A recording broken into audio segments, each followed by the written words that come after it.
Hello friends, ओम श्री गणेशाय नमः। जय श्री कृष्ण। आप सभी का स्वागत है आपके अपने यूट्यूब चैनल पर। फ्रेंड्स, आज हम आपको इस वीडियो में बताने जा रहे हैं साल 2024 में कार्तिक मास का प्रारंभ कब होगा और कार्तिक मास का समापन कब होगा। कार्तिक मास में क्या कार्य करें, क्या कार्य न करें, कार्तिक मास में किन वस्तुओं का दान करें और कार्तिक मास महात्म्य की कथा और कार्तिक मास में किए जाने वाले उपायों के बारे में। फ्रेंड्स, वीडियो शुरू करने से पहले आपसे रिक्वेस्ट है, अगर आप हमारे चैनल पर नए हैं और आपने अभी तक चैनल को सब्सक्राइब नहीं किया है तो प्लीज़ सब्सक्राइब कीजिएगा चैनल को, साथ ही प्रेस कीजिएगा बेल आइकन को, जिससे नए वीडियो से रिलेटेड नोटिफिकेशन आपको तुरंत प्राप्त हो सके। और वीडियो पसंद आने पर वीडियो को लाइक और शेयर जरूर कीजिएगा ताकि सभी भक्तों को इस वीडियो का लाभ प्राप्त हो सके। और कमेंट बॉक्स में जय श्री कृष्ण जरूर लिखिएगा। हिंदू पौराणिक और प्राचीन ग्रंथों में कार्तिक मास का विशेष महत्व है। धर्मशास्त्रों के अनुसार इस पूरे कार्तिक मास में व्रत व तप का विशेष महत्व बताया गया है। शास्त्रों के अनुसार जो मनुष्य कार्तिक मास में व्रत व तप करता है उसे मोक्ष की प्राप्ति होती है। पुराणों में कहा गया है कि भगवान नारायण ने ब्रह्मा को, ब्रह्मा ने नारद को और नारद ने महाराज पृथु को कार्तिक मास के सर्वगुण संपन्न महात्म्य के संदर्भ में बताया था। कार्तिक महीना हिंदू पंचांग का 8वां महीना होता है। कार्तिक महीने में दामोदर भगवान जी की पूजा की जाती है। यह महीना शरद पूर्णिमा से शुरू होकर कार्तिक पूर्णिमा तक चलता है। फ्रेंड्स, अब आइए जानते हैं साल 2024 में कार्तिक मास का प्रारंभ कब होगा और कार्तिक मास का समापन कब होगा। साल 2024 में कार्तिक मास का प्रारंभ 18 अक्टूबर 2024 शुक्रवार से होगा और कार्तिक मास का समापन 15 नवंबर 2024 शुक्रवार के दिन होगा।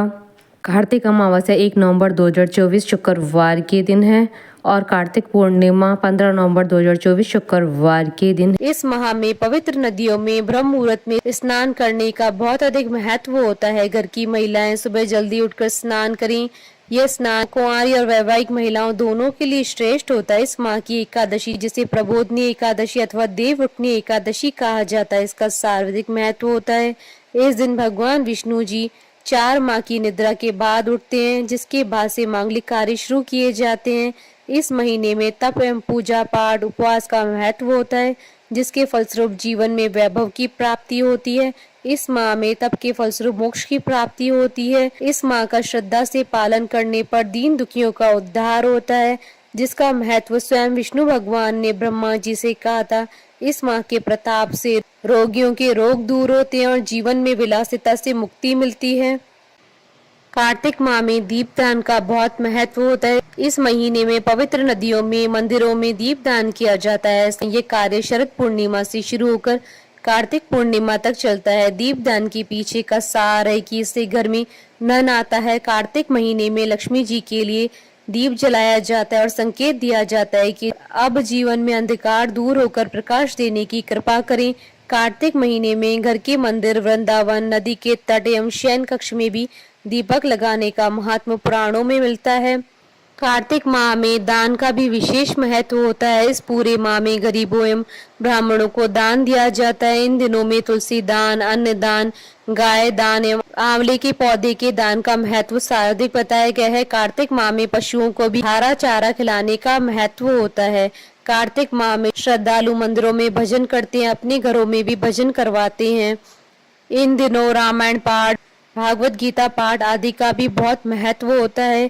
इन दिनों में खास तौर पर भगवान विष्णु एवं कृष्ण जी की भक्ति की जाती है। कार्तिक मास में 7 नियम प्रधान माने गए हैं, जिन्हें करने से शुभ फल प्राप्त होते हैं और हर मनोकामना पूरी होती है। फ्रेंड्स, अब आइए जानते हैं कार्तिक मास के नियमों के बारे में।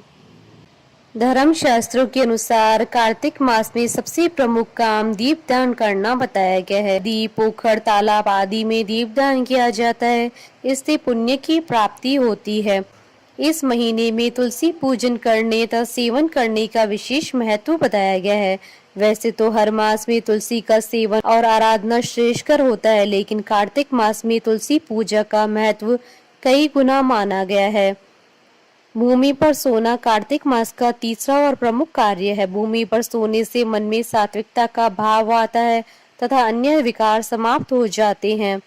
कार्तिक महीने में केवल एक बार नरक चतुर्दशी कार्तिक कृष्ण चतुर्दशी के दिन शरीर पर तेल लगाना चाहिए।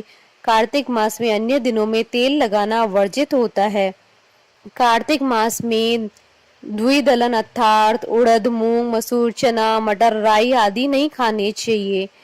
कार्तिक मास में ब्रह्मचर्य का पालन अति आवश्यक बताया गया है। इसका पालन नहीं करने पर पति पत्नी को दोष लगता है और इसके अशुभ फल प्राप्त होते हैं। कार्तिक मास का व्रत करने वालों को चाहिए कि वे तपस्वियों के समान व्यवहार करें अर्थात कम बोले, किसी की निंदा या विवाद न करें, मन पर संयम रखें। फ्रेंड्स, अब आइए जानते हैं कार्तिक मास में क्या करें और क्या ना करें और कार्तिक मास की पूजन विधि के बारे में। कार्तिक माह में कई तरीके के नियमों का पालन किया जाता है जिससे मनुष्य के जीवन में त्याग और संयम के भाव उत्पन्न होते हैं।